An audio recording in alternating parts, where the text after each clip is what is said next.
Now, what we're going to show you is some lifts that were taken out of the movie. Now, there's a lot of laserdiscs where like the director kind of redoes things and puts scenes back in the movie that he took out and whatever, and they have these like definitive director's editions. Now, I didn't do that on this because I made the movie I wanted to make the first time, but I still had scenes that I took out, all right, that I liked and that I generally like and everything, but with film you can have too much of a good thing. So we took them out, and now I'm not putting them back in the movie because the movie's the way it's supposed to be, but here in this section, just if you're fans of the movie, you can look at them and just see them for yourself. Now, it's really kind of interesting actually when you make a movie, because there'll be about 75 to almost 80% of it, all right, is just fine, and the people you're making it with, everyone likes it, but there's usually about like 5 scenes that kind of stick out from the movie, sort of like a sore thumb, that kind of draws attention. And everyone's like, oh, do we need this scene? Do we need that scene? Da da da. I don't know about this scene. I don't know about that scene. So you're always like arguing about like 5 scenes. Now the thing is, some of them, yes, they stick out, but they're supposed to stick out. That's supposed to be how it is. And some of them stick out and they shouldn't. All right. And so the whole thing is trying to decide, like Paul Newman says in Color of Money, when to say yes when it's time to say yes, and no when it's time to say no. Everyone goes home in a Cadillac. So that's the thing here. You got to figure out as a director which scenes do you want to keep just because you like them, and which scenes you're actually right about. That yes, maybe they do call attention to themselves, but they should. So that's it. These are the scenes that didn't make the cut, but I like them anyway, and I hope you do too. Now, first scene coming up is the scene between Eric Stoltz and John Travolta when John is buying the heroin. Now, in that scene, originally, there was a big, long monologue, all right, that Eric Stoltz gave. And I love the monologue. I think Eric did a great job with it. But again, it was one of those things where it was just like a little too much. We wanted to hurry up and get to the date by the time we got to that scene in the movie. So we took out Eric's monologue. But now we're gonna show you the whole scene over again, but with the monologue intact. Here it goes. Take it away. Still got your Malibu? Oh, man. You know what some fucker did the other day? What? Fucking keyed it. Oh, man. That's fucked up. Tell me about it. I had it in storage for 3 years. It was out 5 days, and some dickless piece of shit fucked with it. They should be fucking killed, man. No trial, no jury, straight to execution. Boy, I wish I could have caught him doing it. I'd have given anything to catch that asshole doing it. It'd have been worth him doing it, just so I could have caught him doing it. Yeah. It's like last week, I had to go down to Panorama City. Now, when I go to Panorama City, I might as well be going to fucking Nebraska. I mean, I'm about as familiar with both of them. I never go down there. Anyway, last week, I gotta go down there. So, I go down there. And guess what? I got lost. Now, you remember about 100 years ago when you used to get lost, you'd pull into a gas station and ask the guy for directions? Well, stupid me. Ooh, I'm suffering from the delusion that you can still do that. So I pull in this gas station, and I ask the guy directions, and he gives them to me. But there's something kind of funny about him, I mean, I don't think too much about it. Maybe the guy's just funny. I don't know. But I notice it. So I drive off. I got so fucking lost. The only thing that I can figure is this dickbait at the gas station gave me the wrong directions on purpose. What a fucker. A fellow American comes to you asking for help, and you purposely fuck him up. I mean, what kind of world do we live in when people give people wrong directions on purpose? What's more chicken shit than fucking with a man's automobile? I mean, don't fuck with another man's vehicle. You don't do it. It's just against the rules. Thank you. Thank you. It's a scene where Uma Thurman as Mia Wallace interviews John Travolta as Vincent Vega. It's when John has just come to her house and to pick her up and take her on the date to Jackrabbit Slim's, and she comes down, and before you actually get a chance to really look at her, she comes down with a high-8 camera, she's pointing it at John, and she just kind of interviews him. You get the impression, possibly, that maybe she does this all the time whenever Marcella sends a goon to take her out to dinner and stuff. She always kind of comes down there and kind of blows the guy's mind. But with John, it doesn't quite work because he's actually kind of into it a little bit. Now, thing is, this scene actually has a very checkered past because I'd actually written this scene about like 5 years ago or so. It was because I'd been like working on the basic idea for the Vincent Vega and Marcellus Wallace's wife for a very long time without ever having finished it. So this scene had existed for a while. So we shot it in the movie and everything, and the reason we took it out was basically because by the time that we actually got around to making it, it was becoming this cliche that all these movies made in the 90s were having all these young characters pointing high-8 cameras at each other and doing these big confessional interviews straight to the cameras, becoming this big, every 4 out of every 5 movies had a scene like that. So it was quickly becoming a cliche. So I took it out for that. And the other reason I took it out was because I personally don't think this scene is that great. You know, I mean, to me, it sounds more like someone trying to write like me than me, with all the little references in there. I still like the idea of you're either an Elvis man or a Beatles man. You know, you can like Elvis, but you can like the Beatles, but no one likes them both equally.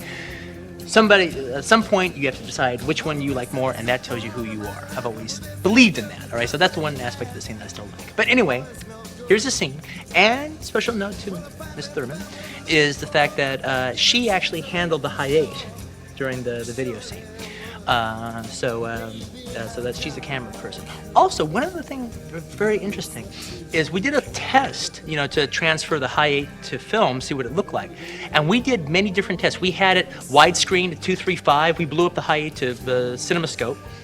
And then we had 185, and then we had it just the normal video borders with just black background, black on both sides, to see how the height looked. And I gotta tell you, it looked pretty good. It looked like bad 16 millimeters. So basically what I'm saying is if you have never made a film before and you want to make a film, shoot it on high-8 and transfer it to film. All right, because that's what I would do if I had never made a film before. Here's the scene. Bye. Smile, you're on me as camera. Ready to go? No, not yet. Do you ever see Barbara Walters interview the movie stars? Once or twice. Well, that's what this is. Pretend I'm Barbara Walters, and I'm going to ask you a bunch of questions. About what? Oh, life, the world, yourself, whatever I might find interesting. I don't like answering questions. Oh, but that's not your problem. That's my problem. I'm the interviewer. I have to make you feel comfortable so you'll open up and reveal things you normally wouldn't. Okay, I'll ask you an easy one first. What's your name? Vincent Vega. Any relation to Suzanne Vega?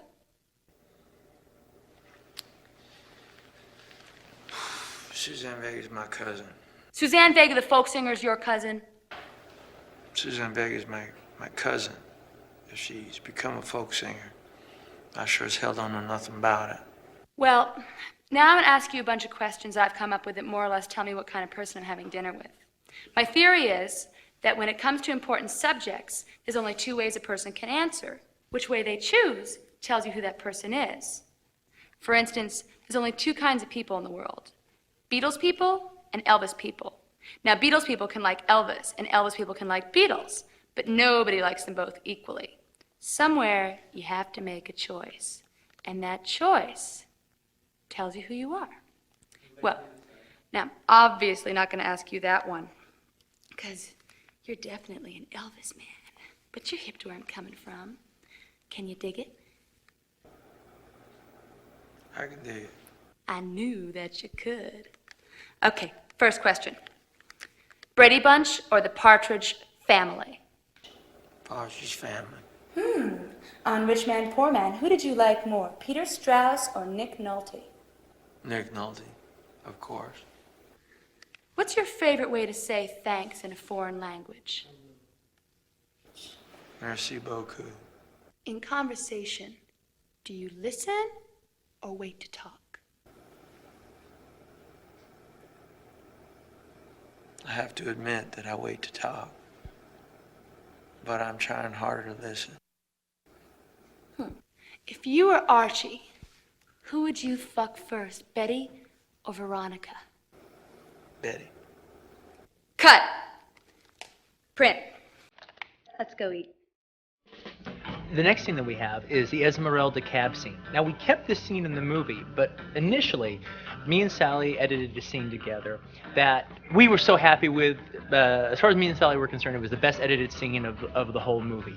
Except it just took way too long, right at a time, right in the middle of the movie when you don't want to take a long time. You want to hurry up and get Bruce on his way, get him to the apartment with his girlfriend Fabienne. So we ended up making a condensed version of that scene for the actual film. And again, like I said before, in the actual film, that version plays better. But as just a scene unto itself, me and Sally still like this first version that we cut together. So that's what we're going to have on here now. So now we have a bell.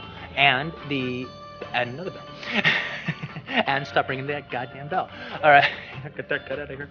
Now here's the Esmeralda cab scene, the long version.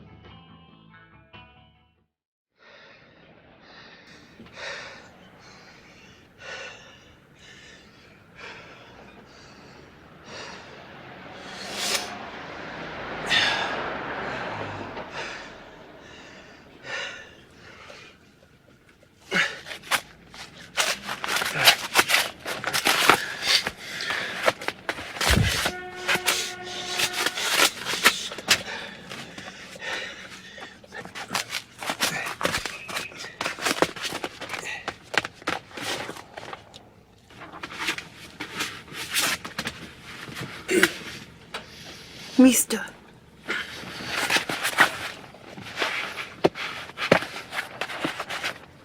Hey, mister. What? You're in that fight. The fight on the radio. You're the fighter? Who gave you that idea? No, come on. You're him. I know you're him.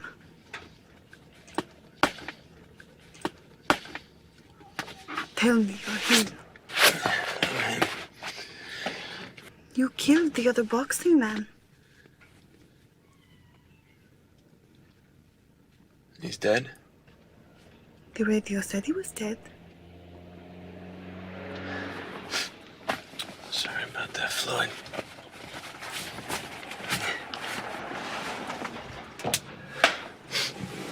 What does it feel like? What's what feel like? Killing a man. Beating another man to death with your bare hands. Oh, you a weirdo? No. It's a subject I have not interest in. You are the first person I've ever met who has killed somebody. So, what does it feel like to kill a man? I'll tell you what. Tell me how many cigarettes you got up there. I'll tell you all about it.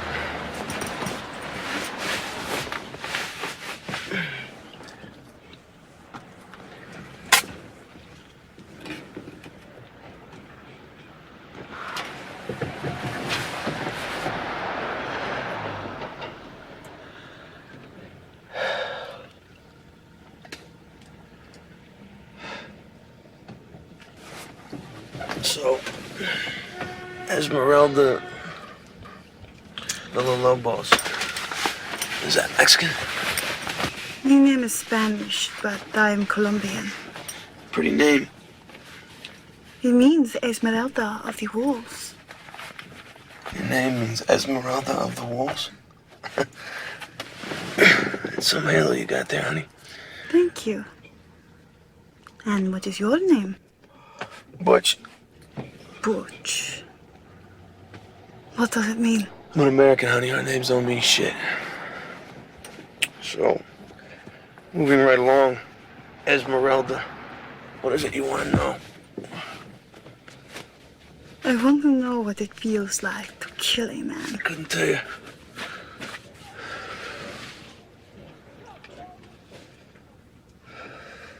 I didn't know he was dead until you told me he was dead. Now that I know he's dead, you want to know how I feel about it?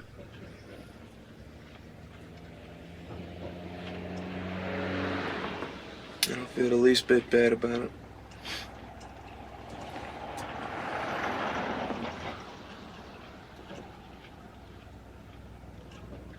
You want to know why, Esmeralda?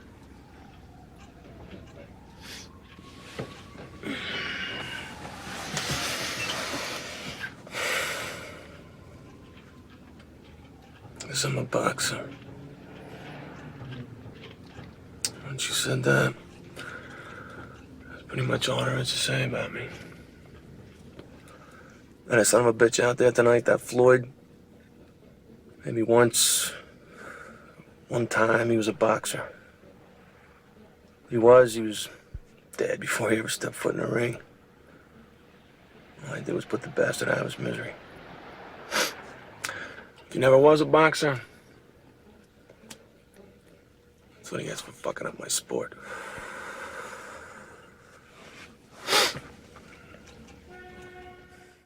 The next scene is the scene with Monster Joe and Monster Joe's daughter Raquel, played by Dick Miller as Monster Joe and Julia Sweeney as Raquel. I ended up taking out this scene basically because it's just for actually the same reason I ended up taking out most of these scenes, except for the John and Uma scene. It was just too much at that moment when we kind of just want to be moving along. Basically, we want to hurry up and get to the diner by this time and see John and Sam do their scene. So there was too much. But I still really like the scene. In particular, love the scene between the wolf and Raquel. Because, I don't know, it's the closest I've ever come to writing a scene like Ernest Lubitsch or something. They're just kind of this kind of little witty repartees. I'm not saying I'm as good, which the scene will verify, but it was just a different flavor that this scene and the dialogue had in that. So I always had a big fondness for it. And actually, of all these scenes, it's the one that I almost kept in. All right, right down to the wire, and at the last minute, we don't want to be here, unfortunately, but I want to be there. But it's here for all of its glory. And where this scene falls into the movie is right after when Jules and Vincent and the wolf are at Jimmy's house. And just when they're getting ready to leave, and they go, "We're going to go to Monster Joe's." Boom. All right. Then it cuts to the wolf working out his deal with Monster Joe. One other thing to note in here is the guy playing Monster Joe is Dick Miller, who's one of my favorite character actors. If you're a Joe Dante fan, he's in every Joe Dante movie, and was in 72 Roger Corman movies, and it was just an honor to put him and Harvey Keitel in the same frame together. So anyway, here it is. It's the Monster Joe and Raquel scene. I said it before, I'll say it again. Your business is always welcome. I think by now I've earned the equivalent of frequent flyer miles. Frequent flyer. Tell you what, if you ever need it, I'll dispose of a body part for free. How about an upgrade? You dispose the whole body for the price of a body part. Was that no-frills body disposal? I can take it on there in the yellow pages. No, I gotta run that past my accountant. Where's that reprobate daughter of yours? She's on the yacht up to no good. Take care of it this afternoon. Hello, boyfriend. Hello, girlfriend. I swear, heartbreaker. Joe should change the name of this place to Beauty and the Beast Truck and Tow. Oh, you're prejudiced because you love me. Guilty. Now, business is done. It's time for pleasure. Time it is. It's time for bed. Au contraire, Senor Lobo. Do you have a different idea? Most definitely. What do you think? I think you're taking me out to breakfast. Well, you thought wrong. Oh, that's not fair. I never get to see you. Raquel, I've been up all night. I need sleep. You understand the concept of sleep? Yes, sleep is what you do after you've taken me to breakfast. Just get used to the idea. Indulging me is the price of doing business at Monster Joe's Truck and Tow. Raquel. Come on, I haven't seen you in a long time. I miss you. You're taking me to breakfast. So it is written, so shall it be done. On my way, Rex. We cool? Like it never happened. All right. Yo, Vince, I apologize for being in your shit like I was, man. Hey, you got every right, man. I fucked up. Are they having a moment? Boys, this is Raquel. Someday, all this will be hers. Hi. So, what's with the outfits? You guys going to a volleyball game or something? Thanks.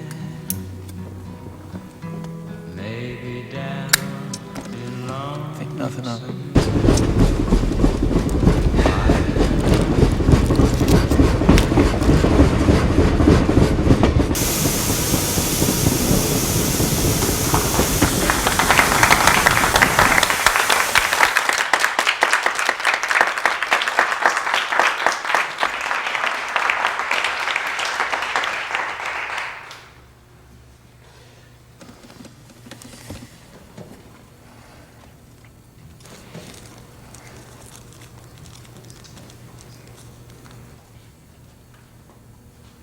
So, Marcella said you just got back from Amsterdam. Sure did. How long were you there? Just over 3 years. I love Amsterdam. You been there? I go there about once a year to chill out for a month. No kidding. I didn't know that. Why would you? Hey, do you know a hash bar about 3 blocks from the Anne Frank house, the Cobra? You been at the Cobra? I mean, that's a real small place. How'd you know about the Cobra? I've known about the Cobra since Derek opened it. You know Derek? I've known Derek going on 6 years now. You're kidding. Derek and me are like buddies. So are Derek and I. It's blowing my fucking mind. I mean, I practically lived at the Cobra. When I'm in Amsterdam, I literally live at the Cobra. I stay in the house with Derek and Petra. You stay at the Cobra? My picture's on the wall. Which picture? You know the photos Derek has behind the bar?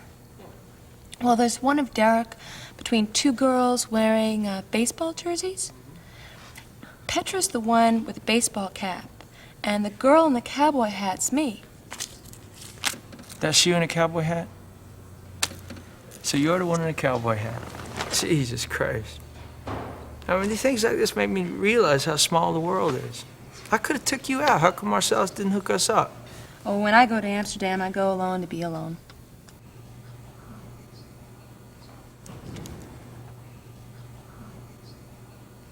I could dig it.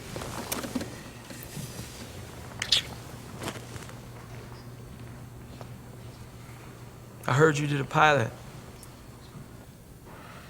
That was my 15 minutes. What was it?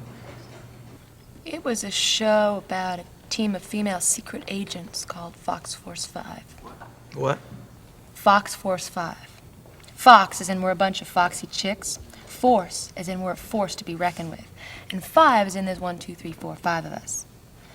There was a blonde one, Somerset O'Neill. Do you know her? She was a leader. There was a Japanese one, a black one, a French one, and a brunette one, me. And we all had these special skills. Somerset had a photographic memory. The Japanese fox was a kung fu master. The black girl was a demolition expert. French fox's specialty was sex. What was your specialty? Knives. The character I played, Raven McCoy, her background was she grew up raised by circus performers. So, she grew up doing a knife act. According to the show, she was the deadliest woman in the world with a knife. But because she grew up in the circus, she was also something of an acrobat. So she could do illusions, she was a trapeze artist. When you're keeping the world safe from evil, you never know when being a trapeze artist is going to come in handy. And she knew a zillion old jokes. Her grandfather, an old vaudevillian, taught her. And if we would have got picked up, they would have worked in a gimmick where every show I would have told another joke. You know any animal jokes? Well, I only got the chance to say one because we only did one show. Tell me. It's corny. Don't be that way. Tell me. No, you wouldn't like it and I'd be embarrassed. You told like 50 million people, and you can't tell me? I promise I won't laugh. That's what I'm afraid of, Vince. That's not what I meant. You know it. Well, now I'm definitely not going to tell you because it's been built up too much. What a jip.